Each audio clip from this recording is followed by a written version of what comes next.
अब इसमें जो वास्तविक गणित है कि जीव में क्या क्या कितने प्रमाण जाने पर वो अपूर्व स्पर्धक बनेगा या कब दुगुना होगा, वो यहाँ पर बताया। तो सूची अंगुल बटे असंख्यात प्रमाण जगन्य स्पर्धक बनने पर एक योगस्थान बढ़ता है। यानी यहाँ पर हमने जो 2 प्रमाण माना था कि 2-2 जगन्य स्पर्धक बढ़ रहे हैं।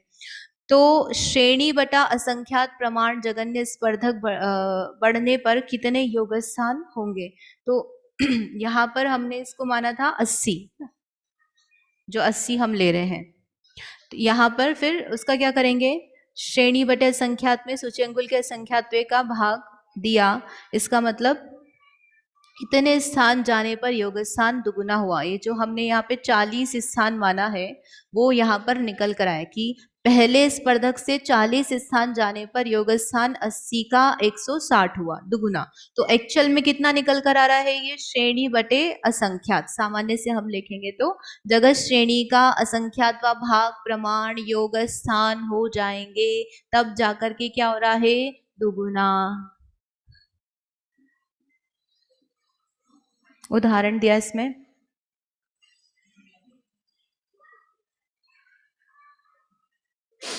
तृतीय योग स्थान में, फिर चौथे, पांचवे, छठे, इस प्रकार से 1,80,000 शक्ति का दुगुना जो है वो 18 का दुगुना 36, तो 3,60,000 हुआ। और ये कब जाकर के हुआ, तो 40 स्थान जाकर के होगा। उदाहरण और कहा है इसमें, हो गया।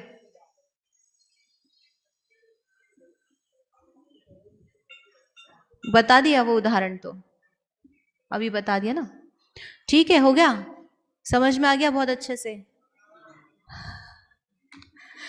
कल जैसा तो कठिन नहीं है ना।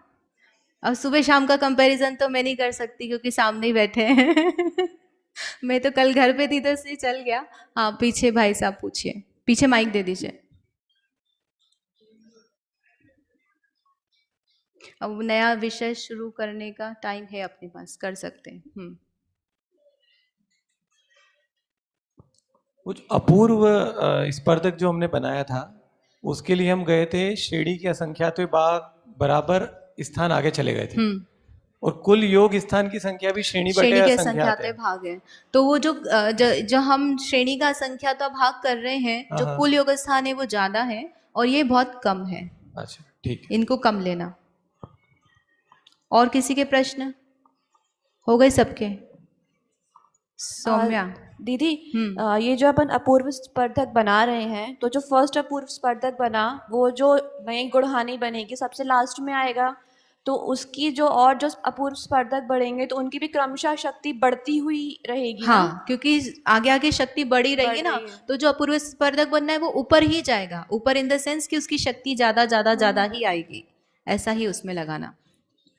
हो गए सबके प्रश्न? अब गाथा बढ़ते हैं आगे। गाथा नंबर 232, बहुत ही इंटरेस्टिंग, जो अभी तक हम समझ रहे थे कि ये योग स्थान बन रहे, लेकिन हमारे लिए क्या उपयोग है, हमें कहाँ किस प्रकार से कौन सा किसको कैसा पाया जाएगा, अब यहाँ से शुरू होता है। और थोड़ा सा आपने इतना धैर्य रखा है तो थोड़ा और धैर्य रख ही लेंगे इसको समझने में। गाथा पढ़ते हैं, गाथा नंबर 232। एदेसिं ठाणाणम् जीव समासाण अवरवर विषयम् 84 द्विपदेहिम् अप्पा बहुगम परुवेमो।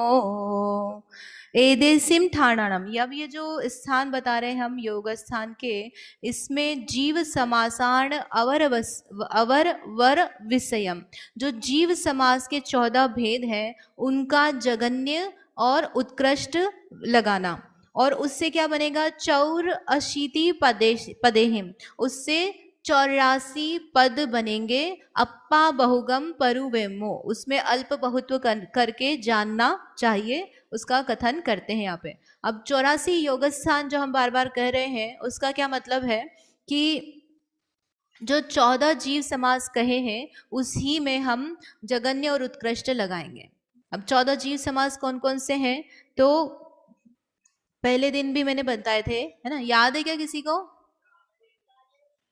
कौन बोलेंगे? ज्योति भाभी बोलिए, तब तक माइक पास कर दीजिए। एक इंद्रिय के सूक्ष्म और बादर 2, फिर 2 इंद्रिय, 3 इंद्रिय, 4 इंद्रिय, सैनी पंचेंद्रिय और असैनी पंचेंद्रिय, और ये सब पर्याप्त और अपर्याप्त। बढ़िया है ना। योग, ये जो जीव समास है उसके 14 भेद हैं, तो 7 भेद करना और 7 का डबल पर्याप्त और अपर्याप्त करना। तो 7 कौन से हैं? तो हम एक इंद्रिय से पंचेंद्रिय 5 भेद करते हैं, तो उसमें क्या करना है? एक इंद्रिय के 2 भेद करना, सूक्ष्म और बादर, और जो पंचेंद्रिय है उसके 2 भेद करना, सैनी और असैनी। तो एक इंद्रिय में बादर सूक्ष्म किया, फिर 2, 3, 4 इंद्रिय और संगी असंगी, ये 7 भेद, और इनके ही हम क्या करेंगे? पर्याप्त और अपर्याप्त, ऐसे करके ये 14 भेद हुए। अब ये जो 14 है, इन्हीं 14 के क्या करना है? हमको जगन्य और उत्कृष्ट लगाना है। तो वो जगन्य और उत्कृष्ट लगाएंगे तो उससे हमारे 84 भेद बनेंगे। वो 84 भेद कैसे बनते हैं कि जो 14 जीव समास है जगन्य उत्कृष्ट करेंगे तो वो 28 हो जाएंगे, है ना। जगन्य उत्कृष्ट यानी 14 है तो 14 जगन्य और 14 उत्कृष्ट, 28। तो ये तीनों के लगाएंगे। किस किस के? उपपाद के 28, एकांतानुवृद्धि के 28 और परिणाम योग स्थान के 28। अब इन तीनों को टोटल कर लो, कितने हो गए? 84। और कुछ नहीं है, बहुत सरल है इसमें, देखो आप समझोगे ना तो बहुत सरल है ये। 14 जीव समास का जगन्य उत्कृष्ट के 28 उपपाद वाले, फिर 28 एकांतानुवृद्धि के और 28 परिणाम के। ये हो गए आपके 84 योग स्थान। बोलिए महावीर भगवान की। अभी तक का सबसे सरल प्रकरण हो गया। तो इसमें जो है 14 जीव समास, अब उसमें किस प्रकार से ये क्रम से लगाना, उपपाद कहाँ आएगा, कैसे कैसे बढ़ाना, कहाँ जगन्य, किसका उत्कृष्ट, तो अब वो आगे की गाथाओं में बताते हैं। गाथा नंबर 233, इसकी जो आगे की गाथा है, 4 गाथाएं, इन चारों को हम पढ़ लेते हैं एक साथ, फिर उसका जो टेबल है वो देखेंगे। उससे पहले मैं एक प्रश्न, हाँ, 2 प्रश्न है। पहला तो ये कि जहां जहां 2 जघन्य स्पर्धक ऐसा हम प्रयोग कर रहे हैं, वहां अर्थ तो यही लेना है ना कि शक्ति से। जघन्य स्पर्धक की 2 शक्ति, दुगनी शक्ति।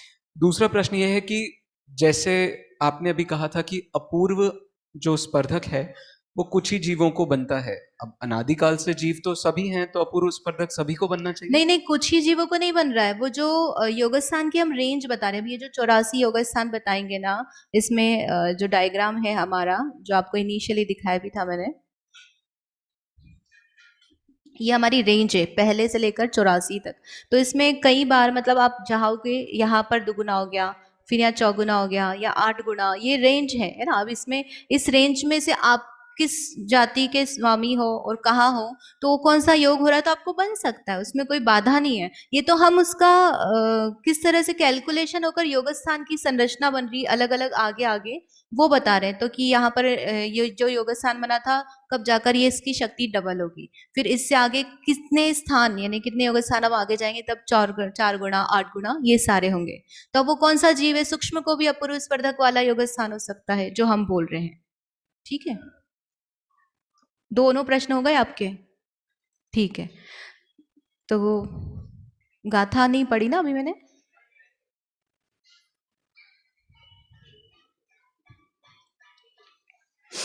सुहुमगलद्धि जहर्णम तर्णिवत्ति जहर्णयं तत्तो लद्धिय पुण्यो कसम बादर लद्धि स अवरमदो।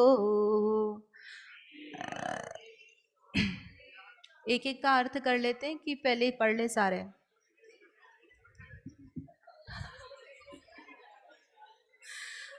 अर्थ कर लेते हैं, फिर टेबल देख लेंगे। सुहुमग लब्धि जहन्नम, है ना। सूक्ष्म लब्धि अपर्याप्तक का जो है सबसे पहले जगन्य उपपाद योगस्थान आएगा। फिर तन उसके उसी का ही निवृत्ति जहन्नयम, जो निवृत्ति अपर्याप्तक यानी सूक्ष्म निगोदिया निवृत्ति अपर्याप्तक का क्या आएगा, जगन्य उपपाद स्थान आएगा। लब्धि पुण्य उक्कसम, उसके बाद में जो लब्धि अपर्याप्तक है उसका उत्कृष्ट योग स्थान आ जाएगा, सूक्ष्म का ही। बादर लब्धिस अवरम मदो, ये जो उसके बाद में है बादर लब्धि अपर्याप्त का जगन्य योग स्थान जानना। ये क्या बता रहे हैं, 28 उपपाद स्थान है। तो ये जो 4 गाथाएं आएंगी इसमें 27 कंटिन्यूस उपपाद स्थान है, उसके बाद एक एकांतानुवृत्ति और फिर उसके बाद में 28वां उपपाद स्थान आएगा। तो ऐसे करके वो जो 28 उपपाद है उसमें कब कौन कहाँ आएगा, किसका जगन्य कहाँ, किसका उत्कृष्ट, वो यहाँ बताया। तो अभी सबसे पहले सूक्ष्म निगोदिया है ना, उसके जो है शक्ति कम पाई जा रही है उसके उपपाद में जो योगों की, तो उसको सबसे जगन्य से वहां से स्टार्ट किया है। तो उसके लब्धि अपर्याप्तक निवृत्ति अपर्याप्तक लिया। अब आगे के जो है बादर आदि के बताते हैं। गाथा नंबर 234। निवृत्ति सुहुम जेठम बादर निवृत्ति यस अवरम तु बादर लब्धि सवरम बी इंद्रिय लब्धि गजहर्णम। निवृत्ति सुहम जेठम, उसके बाद में जो सूक्ष्म है उसका निवृत्ति अपर्याप्तक का क्या है, जेठम यानी उत्कृष्ट उपपाद योग स्थान। फिर बादर निवृत्ति यस, उसके बाद बादर निवृत्ति अपर्याप्त का अवरम, उसका जगन्य योग स्थान आएगा। फिर बादर लब्धिस वरम, बादर लब्धि अपर्याप्त का उत्कृष्ट उपपाद योग स्थान। और बी इंद्रिय लब्धिक जहन्नम, 2 इंद्रिय का लब्धि अपर्याप्त का जगन्य उपपाद स्थान आएगा। गाथा नंबर 235। जितना स्लो हमने पहले किया था अब उतना फास्ट चल रहे हैं। बादर निवृत्ति वरम निवृत्ति बी इंद्रियस अवरमदो एवं बिति बिति चति चौ विमणो होदि चौ विमणो। बादर निवृत्ति वरम है ना, बादर निवृत्ति अपराध का क्या लेना, उत्कृष्ट।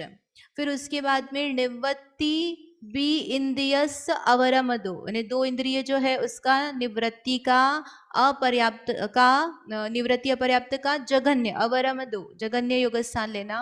फिर उसके बाद में बी यानी 2 इंद्रिय, 3 इंद्रिय, फिर भी 2 इंद्रिय, 3 इंद्रिय, 3 इंद्रिय, चतुरिंद्रिय, 3 इंद्रिय, चतुरिंद्रिय, ऐसे लगाना। और उनमें फिर क्या लगाना कि 2 इंद्रिय में लब्धि पर्याप्त का उत्कृष्ट, फिर 3 इंद्रिय में लब्धि पर्याप्त का जगन्य, उसके बाद 2 इंद्रिय का उत्कृष्ट निवृत्ति पर्याप्त का, फिर 3 इंद्रिय का जगन्य लब्धि पर्याप्त, 3 इंद्रिय का उत्कृष्ट, फिर चतुरिंद्रिय का जगन्य है ना, चतुरिंद्रिय में हाँ। उसके बाद में चौ विमणो यानी चतुरिंद्रिय, विमणो यानी असंगी, होदी, फिर चौ विमणो, फिर चतुरिंद्रिय और विमणो यानी असंगी। तो लब्धि अपर्याप्तक है ना, चतुरिंद्रिय का उत्कृष्ट, फिर लब्धि अपर्याप्तक असंगी पंचेंद्रिय का जगन्य, फिर निवृत्ति अपर्याप्तक चतुरिंद्रिय का उत्कृष्ट, और फिर उसके बाद में निवृत्ति अपर्याप्त संगी का जगन्य उपाद स्थान जानना। ये यहाँ तक अभी कितना हुआ, अपर्याप्त के चल रहे हैं इसके बाद में आगे के और बचे हुए हैं ना, अभी तो असंगी हुआ है, जो बचे हुए हैं असंगी के और इसके वो आगे की गाथा में बताते हैं। 236 नंबर की गाथा। तहय असरणी सरणी आसरणी सरणी ससरणी उवादम सुहुमे इंद्रियलब्धिग अवरम एयंतवढिस्स। उससे असरणी है ना, असंगी लब्धि अपर्याप्त का क्या जानना, उत्कृष्ट स्थान। फिर सरणी से यानी सन्नी लब्धि अपर्याप्त का जगन्य, फिर असरण्यस तो असंगी का निवृत्ति अपर्याप्त का उत्कृष्ट, और संन्यास यानी संगी निवृत्ति पर्याप्त का जगन्य, और फिर उसके बाद में संगी पंचेंद्रिय लब्धि अपर्याप्त का संन्यास उपवादम उत्कृष्ट योग उपपाद योग स्थान जानना। फिर सुहुम ए इंद्रिय लब्धिग अवरम एयंत वड्ढिस, एयंत वड्ढि यानी एकांतानुवृद्धि, अवरम यानी जगन्य। तो अब इसके बाद में सूक्ष्म एकेंद्रीय लब्धि अपर्याप्त का जगन्य एकांतानुवृद्धि स्थान जानना चाहिए। ये कितने हो गए हैं यहाँ पर? 28 हो गए। तो इसमें एक उत्कृष्ट उपपाद योग स्थान बचा है जो आगे की गाथा में लेंगे। तो हम यहाँ पर टेबल के माध्यम से